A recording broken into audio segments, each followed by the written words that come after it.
start recording wrong. Of course not.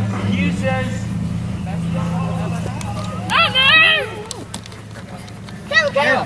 Hey guys, you want to kind of stay away from this end down here? You got a whole park right there. Pass it. Yeah, this part is Right in front of where everybody can walk.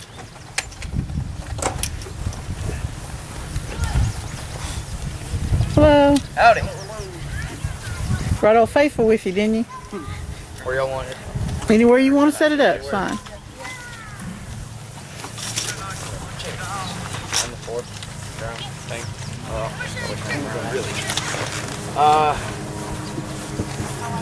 Yeah.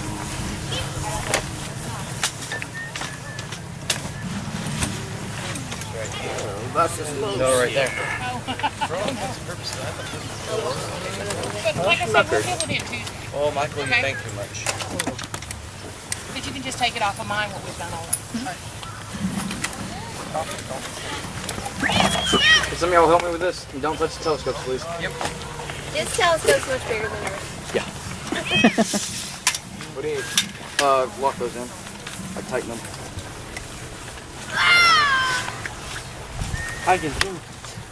I knew I was having trouble in and out of this chair, about to take on support broken. Oh, no. Yeah. What's my black eye? Hello, how you doing? Doing good. How are you? Fine. Good to see you. Yeah. Y'all camping out, huh? Hi. How you You remember me? Oh, yeah. Nice to meet you again. He was sitting in the corner. I was sitting like on one end of it. I don't remember. Hey, and we just joking. I said, "You want me to knock you in the head?" And my belt was laying on the couch between us, and she kind of got the end of it and flicked it towards me, going to pitch it at me. And when she flicked it, it was just enough to make that buckle fly up and hit me in the eye. Oh. I said, I want to hit you in the head now. Is that what you're telling people? I told her, I said, I called the cops on you. I got him on. Yeah, it may have been something else. Yeah. I don't think it was a buckle. It hurt. It's sore too, man. It hurt. Brought tears to my eyes. Yeah.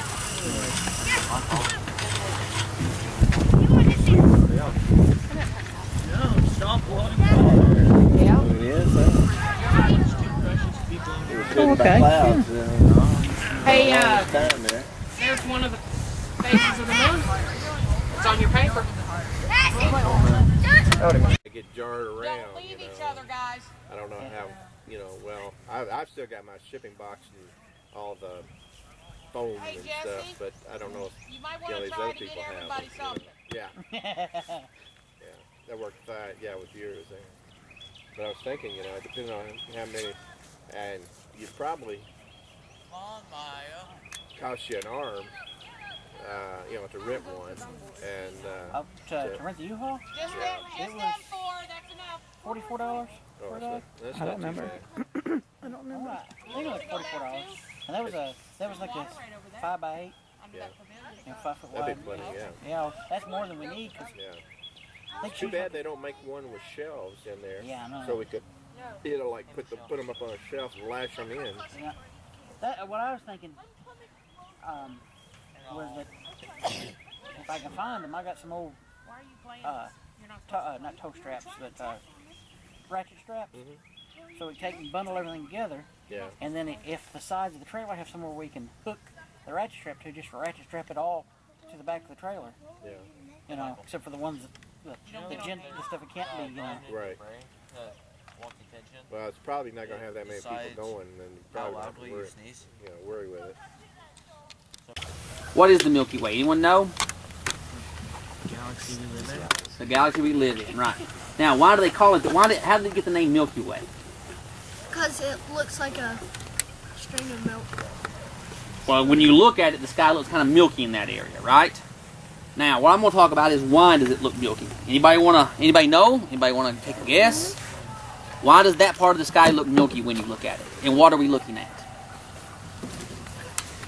Alright, the reason it looks milky is because when you look at that part of the sky, you're looking into the plane of the galaxy we live in. Because everybody knows the galaxy we live in is a spiral galaxy, right? and we're on the outer edges of one of those spiral arms. Actually, we're in what the Orion spur, right? We're in a little spur that comes off of one of those arms called the Orion spur, right? Now, when you look at the part of the sky that's darker, that's not milky, you're looking out of the galaxy, either up or down, out of the galaxy, okay? So there's not as many stars. When you're looking at the milky part of the sky, you're looking into the galaxy. You're looking into into the arms or towards the center, depending on which direction you're looking. So therefore, there's more stars, so the sky looks milky because there's more light in that area. Everybody understand? So basically, if this was the galaxy, right, and it would be kind of shaped like this, how it's thinner where at the edge of my finger, and then it gets a bulge in the middle, right? So when you're looking at the darker part of the skies, you're either looking this direction or this direction, out of the plane of the galaxy. So there's not as many stars, hence not as much light. When you're looking at the Milky Way, you're looking into the galaxy, looking along the plane of here. So you'd be looking like in this direction. Therefore, it has more light. That's why it looks milky. Now, in different cultures, they call it different things. Like in Chinese, they call it Qinghe, right? Which means star river.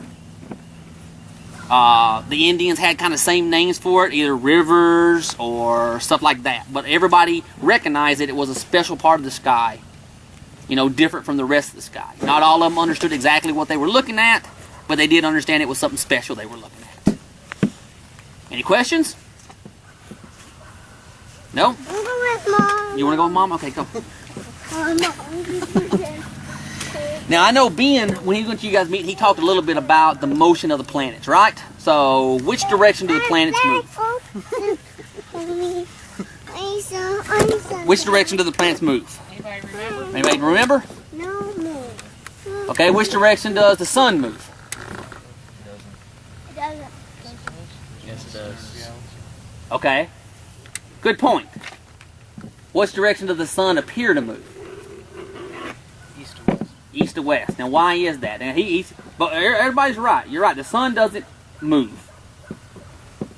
What causes that motion? That apparent motion? Back in the back, yes. That one? Go ahead. Because when the Earth moves, it seems like the sun moves around the Earth. That's exactly right.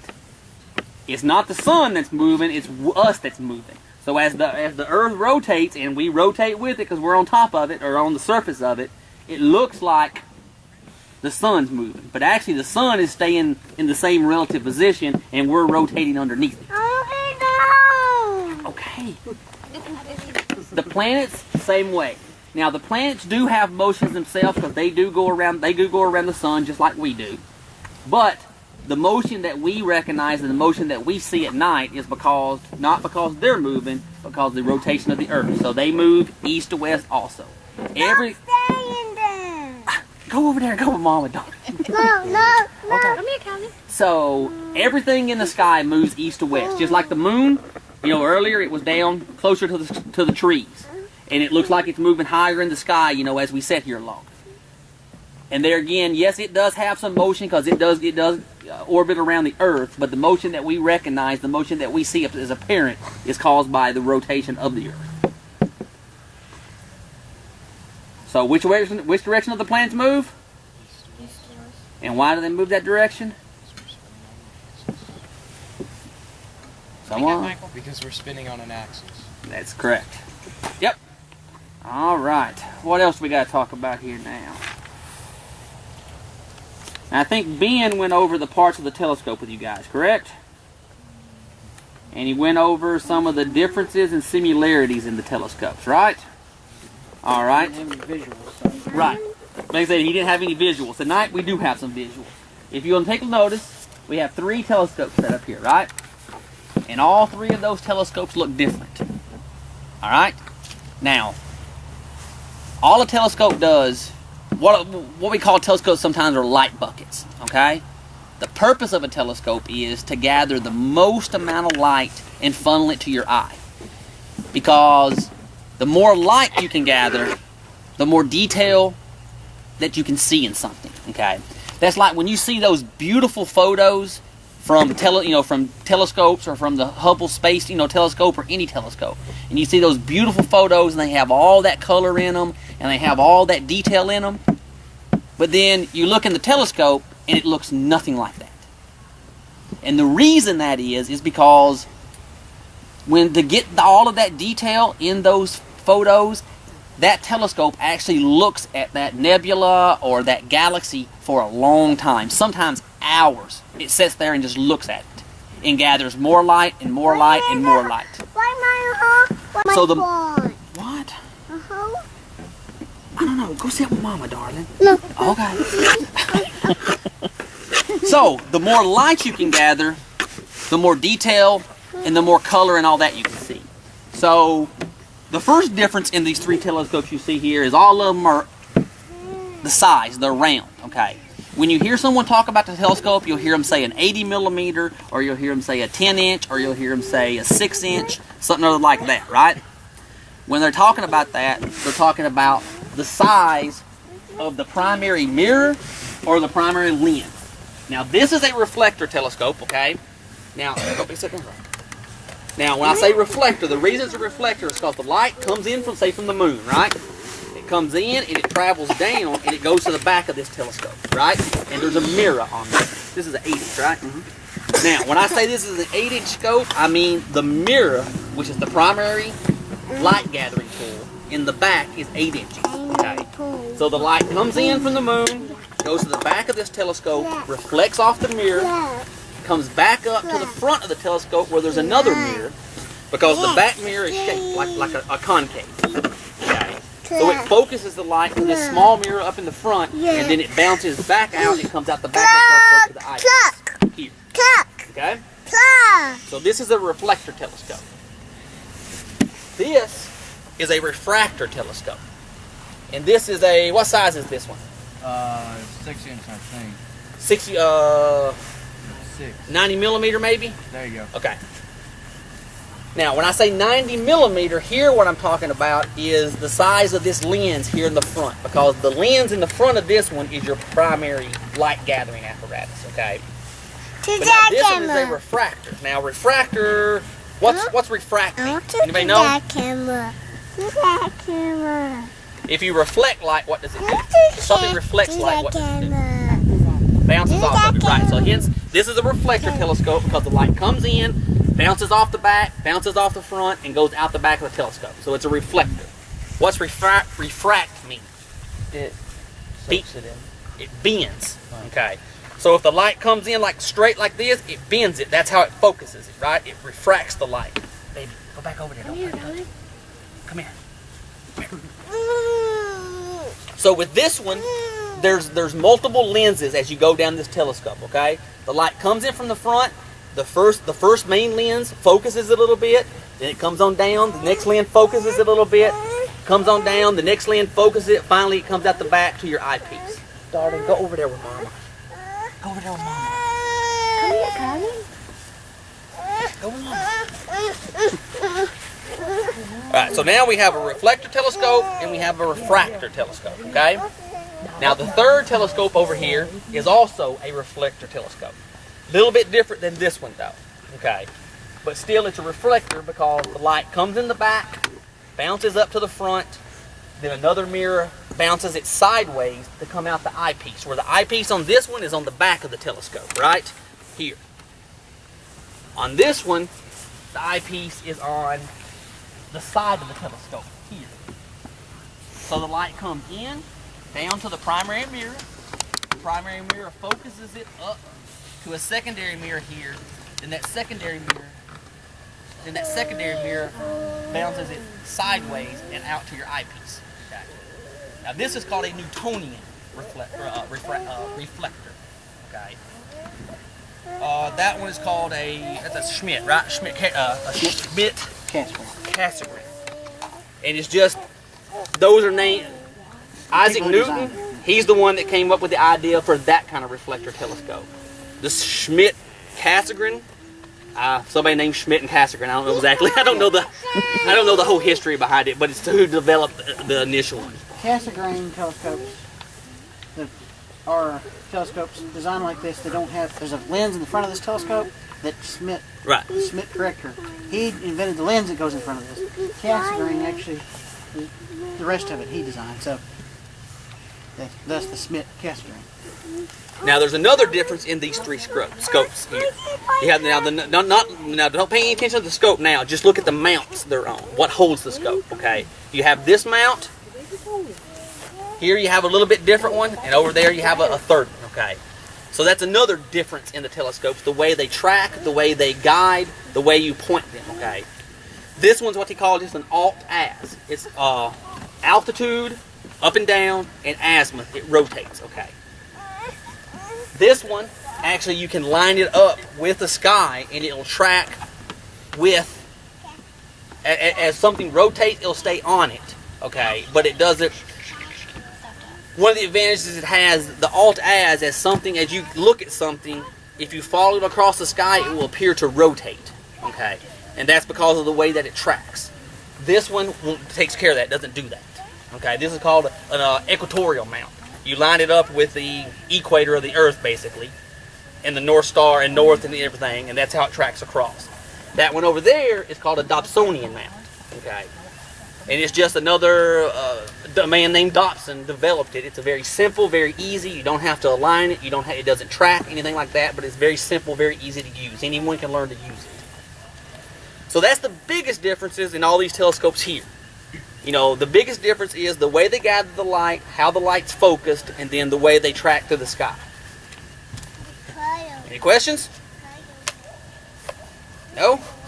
Oh, easy crowd. Alright, what do we got to talk about next? Let's see here. Talked about that one. Mine a little swell. Yeah, I can see. Okay. Alright, let's say describe the proper care and storage of telescope binoculars both at home and in the field. That's pretty simple. Like pretty much anything that you have nowadays that you want to keep them dry. You don't want it to sit in the sun. You don't want it to be out in the cold. Basic room temperature. Keep it dry, out of the sun. You want to keep the dust off of it because the dust will actually degrade the lens or the mirror. As the dust sets on it, when you try to, and it's not the dust setting on it. Actually, if you have like a dirty mirror or a dirty lens on a telescope, sometimes unless it's really bad, it's better just to leave it alone. Because the removal of the dust is usually when the scratches happen. The dust falling on a mirror or the dust falling on a lens doesn't scratch it. It's when we go and we try to wipe that dust off, that's when the mirror or the lens gets scratched. So if you have a telescope or if you have binoculars or anything like that, and it looks like it's dirty, sometimes it's better just to leave it alone. If it's really dirty and when you try to look at something, you can't see what you're trying to look at, it's that dirty, then come to one of our meetings, come to a meeting of a club like ours, and go to someone who is experienced with cleaning. I mean, I have a telescope at my house that's dirty, that needs to be cleaned.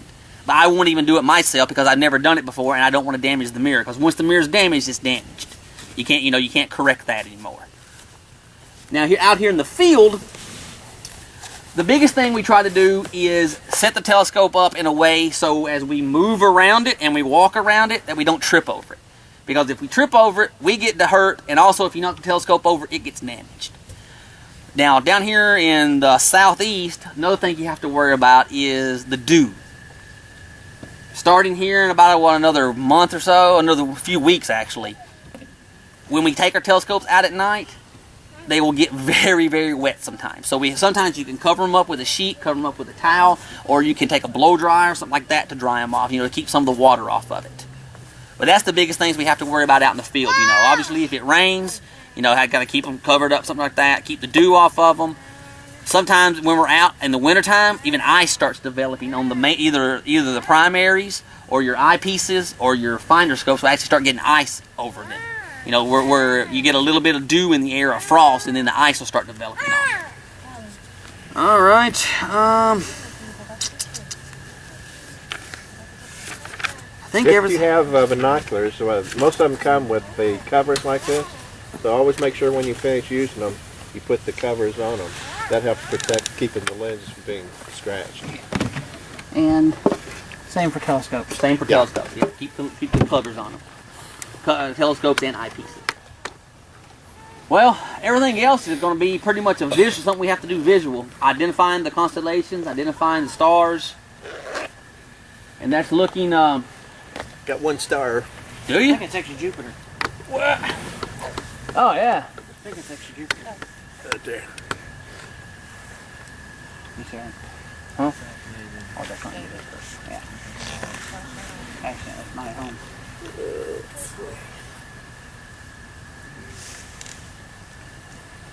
22 degree halo is starting to develop. See it? Yeah.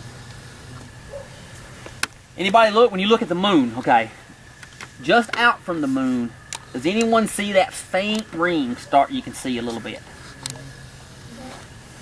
That's caused by ice crystals in the upper atmosphere. Because even though it's warm down here on the ground, up high where the clouds are at, it's cold, right? So there's tiny ice crystals in the clouds.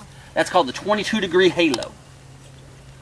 It's always 22 degrees out from the moon. And it's on, in the wintertime, you can see it really good sometimes. You know, I don't know if you ever stepped outside and there's a really, really distinct, really nice formed ring around the moon. Uh-huh. That's a 22 degree halo. It's caused by the ice crystals in the upper atmosphere. I just thought it was trying to get through the clouds. No, it's actually the ice crystals, not the water drop. It's actually the ice crystal that caused it. Like somebody found the Yeah, I noticed that. Anybody got any questions while we're waiting here? See if we can see anything. Anybody got any questions about? Go ahead. Yep. What about the little black we see? On the moon itself, Yeah. those are what they call the seas, or the the mare on the moon. Okay, because back before people had really nice telescopes, and before people, you know, anybody had ever thought about even going to the moon, when they looked up at the moon, they thought that those dark areas were seas, was water on the moon. That's how they got the name the seas. What they actually are is from where volcanoes on the moon, back when the moon was still geologically active, or when the meteorites that hit the moon, the lava came up, and the lava is a different consistency than the mountains and what they call the highlands on the moon, and it's a darker color, is what caused it. But when people, you know, back in the 16th, well, even before 15, 14s, on back before people had telescopes, when they would look at the moon, they saw the dark areas, they thought they were seas or oceans on the moon. The seas tend to be flatter and tend to be younger material. The white part, which are the uplands, tend to be older and rougher, rougher terrain, more mountainous hills, stuff like that. The seas tend to be smoother. The black areas, the seas tend to be smoother and are usually younger material because it's magma that has come up from under the surface, covered the old areas. So there's usually fewer. If you look it through the telescope, if it's a clear night and we can see detail. Now tonight, when it's a full moon, is actually not the best time to look at the moon, because during full moon, basically when we see what we see as a full moon would be like noontime on the moon. If you were standing on the moon, it would be noontime. The sun would be straight up overhead, right? And when the sun's straight up overhead, there's no shadow around you, right? Same way on the moon. All the rocks, all the craters, all the mountains, they don't make any shadow when it's a full moon.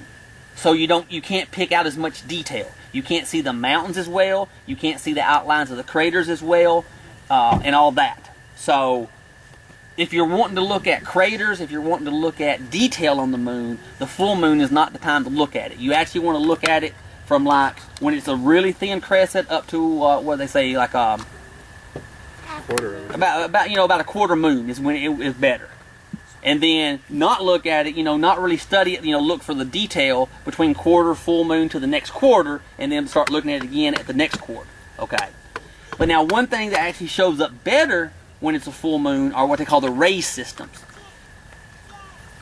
When the meteorites, or when the meteors hit the moon, and that make the craters, around a lot of the big craters, and even some of the smaller craters, you can see white lines that radiate out from it. And that's where when the meteor hit and it throws the material out, it makes like these spoke-looking features. That's called the ray systems. Now the rays are actually easier to see when it is a full moon. So if you're looking to see the rays and pick them out, then full moon is the time to look at it.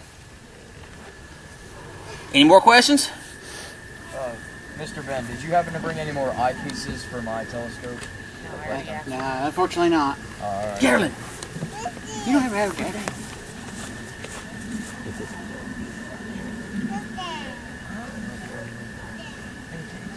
So you got the 1 1/4, or is he got 965? He got 1 1/4. He needs star diagonal, which I didn't have but one. If I knew I had one pounds, I could have brought I got a 25 millimeter and You got a diagonal? I don't have one no, here. I don't have. I'm afraid without a diagonal, his won't come to focus. Yeah, it probably won't. My short tube doesn't come in focus well without a diagonal. Any more questions? Unfortunately, it looks like, as far as observing tonight, it's going to be a wash, I think. Well, we can look at the moon a little bit and then maybe try for Jupiter. Yeah, you're not even going to see any detail. There's one more star.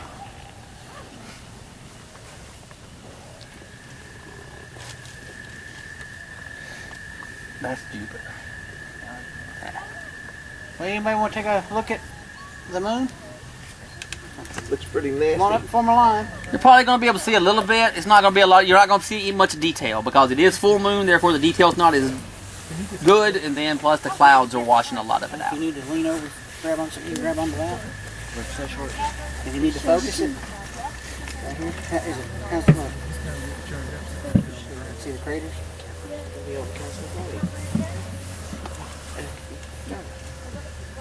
Yeah, I about Debbie Downers.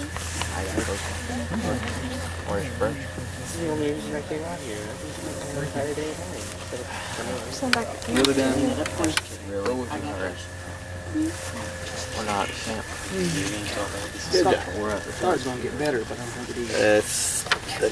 Doesn't look promising.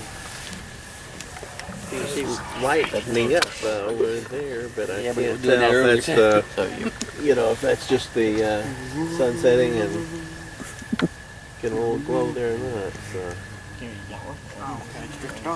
we're definitely off on their predictions of cloud cover tonight. Yeah. So you think that's Jupiter up there? I think so. Pretty sure.